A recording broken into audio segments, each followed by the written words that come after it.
Bismillah, Assalamu alaikum. In today's video, I'll be refuting yet another argument against Hadith preservation, namely contradictions. Inshallah, this will be really important, and I will try to make a comparison between Islamic sources and the Christian sources and a recent contention that has been made by some liberal Muslims or pseudo liberal Muslims. Let's get started. So, here's the contention. This is from this. This was made by Joshua Little. The hadiths are basically according to him full of contradictions. Here are some examples. The first male Muslim, the number and identity of the wives of Prophet Muhammad sallallahu alaihi wasallam, the number of children of Prophet Muhammad sallallahu alaihi wasallam, the age of Hazrat Khadija radhiyallahu anha at the time of her marriage, the identity of those present at the pledge of Aqaba and the exact date of the event, the length of the time spent by Prophet Muhammad ﷺ in Makkah and Medina, and the author of Treaty of Hudaybiyah. There are also a lot of examples basically of contradictory tafasir. For example, one example is when was Quran Surah Maida Ayat 3 revealed. There are multiple tafasir from this. There are cases where there are multiple interpretations from the same ayat attributed to Hazrat Abdullah ibn Abbas radiyallahu anhu. Obviously, these can't all be true. Hence, these contradictions prove that ahadith are unreliable. Okay, so there are a lot of false assumptions being made here, and a lot of stupidity is involved here. More than that, basically, this clown Little, he almost heats the argument in the next section of the video where he made the argument. Let's get started on the refutation. Firstly, I just want to make a general point here, right? Which historical records don't have contradictions or mistakes? Literally every historical records will have contradictions or mistakes, and I'll give an example of this. Just for example, I'll give a reference regarding the Roman historical sources having some contradictions or mistakes. Contradictions are scattered across the Roman historical tradition. Some of them are evidentiary, such as the number of troops or the quantity of spoils recorded for a certain military campaign, while others comprise features of the whole narrative, competing and apparently exclusive claims about the events as well as their order, cause, outcome, interpretation, etc. Contradiction of both sorts can be found not only by comparing the works of different historians, but by also examining a corpus of a single historian or history. So, just because there exists some minor contradictions, right, this does absolutely nothing to refute the reliability of a historical record. What is the way to find out which of the two contradictory statements are correct? The method is usually to find out which of the two statements has more corroboration from other sources, although other methods are used as well, right? How can this make minor contradictions make hadith unreliable if literally all historical sources of all historical records have this problem?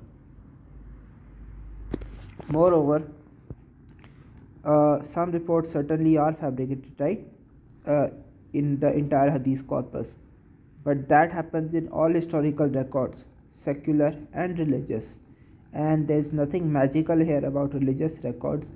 The problem of minor contradictions or minor discrepancies and mistakes exist for secular sources, for religious sources, right? The fundamental conflict between Sunni Hadith methodology and Orientalists is not that some people fabricated some things and they were mistakes. Our difference is on this point: whether this affects the reliability of ahadith and whether the Sunni Sahih ahadith are reliable or not, or are they similar to fabricated or different from fabricated ahadith. This is the point of contention. This is the thing that is being debated. This is the fundamental difference. So bringing up minor contradiction does nothing to change this point, because this is something that is realized by Sunni scholarship as well. Moreover, a lot of these supposed contradiction claims are actually quite understandable, and these are the type of cases where a difference of opinion would emerge almost necessarily. For instance, right, uh, we record the birthdays of people, right? Exact birthdays. Did people throughout history record birthdays? No. So, is it surprising if there is a difference of opinion regarding when a particular person was born? It seems quite normal and usual to me. Now, there are basically some minor differences in our historical records about the early biographical details of Prophet Muhammad sallallahu alaihi wasallam. Right? Some minor contradictions exist in this, but think about this: did people have motivation to record the biographical details of Prophet Muhammad sallallahu alaihi wasallam before the beginning of prophethood? Like before Prophet Muhammad sallallahu alaihi wasallam started receiving revelation and became a prophet, right? Was there any special motivation for people to record his biographical details? No. So if some minor differences exist in this regard, right? What's surprising about it? What is unusual about this? Why would this make a hadith unreliable? Of course, this is not to say that certain hadiths were not fabricated by certain uh, groups. For instance, Hazrat Fatima Raziyallahu anha being the only daughter of Prophet Muhammad sallallahu alaihi wasallam, right? Of course, we would say the Shias fabricated it, and Shias would try to say that we fabricated what we have. But how would you assess what is reliable, what is unreliable? By checking from corroborated sources, by checking if the narrators are honest, by checking which is more historically reliable, right? How does the mere existence of some differences between Sunni records and Shia records, for instance, prove that both are unreliable? It doesn't. More than that, before I go further on in the refutation, right, I just want to go and look at the examples of contradictions given here. These are the same contradictions that Clown mentioned. The first male Muslim, right? So basically, there's a difference of opinion whether Hazrat Abu Bakr Raziyallahu anhu is the first male Muslim or Hazrat Ali Raziyallahu anhu is the first male Muslim, the first male follower of Prophet Muhammad sallallahu alaihi wasallam. Now think about this. Both of them accepted Islam very early, extremely early, at extremely similar times. Why wouldn't there be a difference of opinion regarding who was the first Muslim? It seems like just common sense there would be. I think the number of children of Prophet Muhammad sallallahu alaihi wasallam, as far as that is concerned, I mean the records are pretty unanimous regarding the number of children of Prophet Muhammad sallallahu alaihi wasallam. There is a minor difference of opinion where basically one of the sons of Prophet Muhammad sallallahu alaihi wasallam, we are not sure regarding his name or if there were three sons. There's a minor difference of opinion there, but other than that, pretty much there is agreement among the Sunni scholars. As for the differences with Shia, I've already mentioned those. As for the number and wives of Prophet Muhammad sallallahu alaihi wasallam, number and identity of the wives of Prophet Muhammad sallallahu alaihi wasallam, think about this.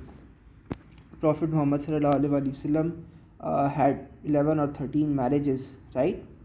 And I think one or two of those, the Ummahatul Mu'mineen Raziyallahu anhunna, died pretty quickly after the marriage, like 5 or 6 months, I think, although I'm not sure about this. But think about this, even if that's not the case, if they are 11 or 13 wives of Prophet Muhammad sallallahu alaihi wasallam, right? Some slight difference of opinion emerging regarding their identity doesn't seem to be much of an issue. Like, how does this refute Hadith preservation? I don't think it does. The age of the Khadija Raziyallahu anha at the time of her marriage. Now, again, birthdays are recorded now. Does that mean birthdays were recorded 1400 years ago? I mean, these contentions are just pathetic. As far as the identity of those present as the pledge of Aqaba and the exact date is concerned, first deal with the identity, right? First pledge had 12 people The second pledge had 75 people. If there is a slight difference of opinion regarding exactly who was present, right? Especially in the part about 75 people, although it could exist in the first pledge about 12 people as well. What is surprising about that? What how does that make a hadith unreliable or not preserved? The exact date of the event, and basically there are some hadiths that Prophet Muhammad that say that Prophet Muhammad sallallahu alaihi wasallam spent 10 years in Makkah. Some say he spent 13, and I think one or two said he said stayed 15 years in Makkah, right? But if there is a difference of opinion regarding this, and there is no reason that minor differences of opinion regarding dates or exact time spans wouldn't emerge, right? What would we do? We would look at the number that has the most corroboration. The same thing would happen in any other historical source. How does this make hadith unreliable? Or how is this a problem for hadith preservation? I don't see how it is. There's some doubts regarding the author of Treaty of Hudaybiyah, whether it was Hazrat Umar Raziyallahu Anhu and Hazrat Uthman Raziyallahu Anhu and Hazrat Ali Raziyallahu Anhu, right? Both were scribes of the Quran. Both were used as scribes by Prophet Muhammad sallallahu alaihi wasallam. Both were present at the Treaty of Hudaybiyah. So, if there is a slight difference, right, on this issue, exactly who was the scribe? What's the issue regarding that? I mean, think about this. Someone can claim. I think this clown little tried to claim that hadiths in favor of Hazrat Ali Raziyallahu Anhu or Hazrat Usman Raziyallahu Anhu were fabricated, but it is just as likely that that was a genuine mistake instead of a fabrication, because if both were used as scribes by the Prophet Muhammad sallallahu alaihi wasallam and both were present at that event, there is nothing implausible about either of them being the scribe for this particular treaty. What's the issue with that? Moreover, let's just deal with the point about the tafasir and asbab al-nuzul, right? All of these don't have isnads. Some have isnads, some don't have isnads, authentic isnads. So if that's the case, right, both of those don't carry equal weight. So how is this a problem for reliability of hadith? If there exist different narrations, one with an isnad, one without an isnad, the one with an isnad would be preferred.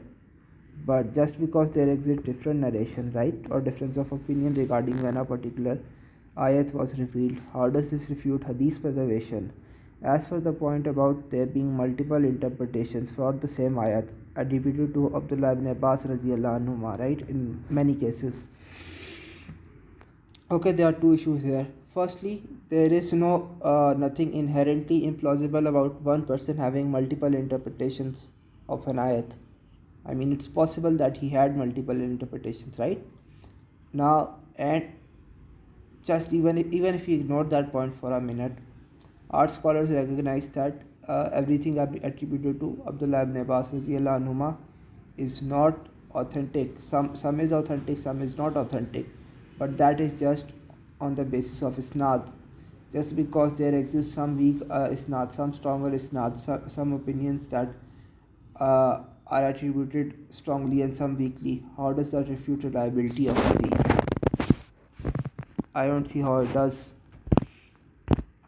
I'll give the reference for the Roman source I mentioned, for the reference regarding Roman sources having contradictions in the video description, right? So I think going through the contradiction claims that clown brought, I think it's understandable why those differences would emerge, and I don't see how any of that refutes hadith preservation.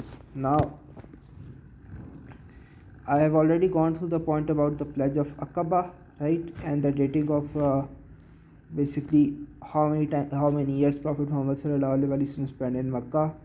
Some minor difference of opinion can emerge regarding time spans. I don't see how that is an issue.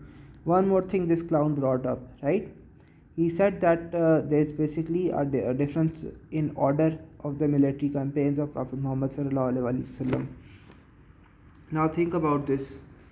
If there are 28 or 30 campaigns or more done by Prophet Muhammad sallallahu alaihi wasallam, is there something highly unusual if there exists some difference of opinion of which happened first, which happened second, or the exact order of the campaigns? What's the issue with it? In fact, the reliability of Islamic military historical records, and I have a video on this, actually proves Hadith preservation. Go watch that video. I think that really is a massive proof for Hadith preservation. Now, there's something important I want to stress here, and this is about the difference between Orientalist approach and basically what Orientalists are assuming and what they need to prove. The Orientalists are assuming that all reports, whether Sahih, Hasan, Daif, Matruk, Mursal, and Mawdu, are equal. This is an assumption they need to prove, right? They are assuming our records are unreliable, our methodology is unreliable, but unless they prove this, their claims are worthless. By the way, funny enough, in the next section of the video, this clown little recognizes, admits that basically there are a few or not a lot contradictions in Sahih Hadith. So, I mean, that just pretty much buries his claim regarding contradiction. One more thing, and this is really important, I want to go through this regarding some Muslims basically saying that some Muslims use Western historical method on Christian sources but object to the same criteria being used on Muslim sources. Hence, there is a double standard. Well, one thing I like to point out, most Muslims don't use the historical critical method on the Christian sources. I apply it, but most don't. Right? What is the historical critical method? It's basically a skeptical and highly critical approach to the sources. Right? Whether the HCM applies or not on a source depends on the reliability of the sources. Think about this. This is a very simple question, and this is something people should think about. If you know two people, one is very honest and one is very dishonest, would you give their words equal weight? Would you? I mean, you would be much more critical of the dishonest person, right? And would have stricter standards for the dishonest person. So, if one historical source is reliable and another is highly unreliable, why would you treat them equally? If you wouldn't treat them equally, as any rational person wouldn't treat them equally, then this contention fails. Just one more point regarding the Christian sources, right? And because someone can try to claim Muslims bring up minor contradictions in the Christian sources, some minor contradictions exist in the Islamic sources as well. So, what Christian sources are reliable now? No. Just to elaborate on this point, the reason Christian historical records are unreliable isn't because of minor contradictions in the historical records. The minor contradictions can refute the Christian claim regarding Gospels being the Bible being the word of God, but the minor contradictions do nothing to refute the historical reliability. The problem for Christians is that there are absolutely major contradictions on major topics such as the Prophet Isa Islam claiming divinity or not in the sources that they deem to be most authentic. Moreover, there is an issue of false prophecies and tampering. There is no isnad, there is a massive amount of forgeries, and the sources Christians, and all these problems exist in the sources that Christian deem to be their most authentic sources. This is us not taking pseudepigrapha works or apocryphal works of Christians and saying there are problems in them. These problems exist in the sources Christians deem to be their most reliable sources, which is why Christian historical records are unreliable. By the way, and here's something that people need to realize, I don't need to bring one secular scholar to use against Christians. I can use archbishops and reverends to prove my point against Christians. So, I mean, I understand why people think it is a double standard at first sight, but Think about this simple issue, right? Would you treat an honest person and a liar the same way? Would you give their words equal weight? If not, then there's no room to whine here. Inshallah, I hope you have enjoyed this video. Inshallah, I'll keep refuting these clowns. Till next time, Assalamu alaikum.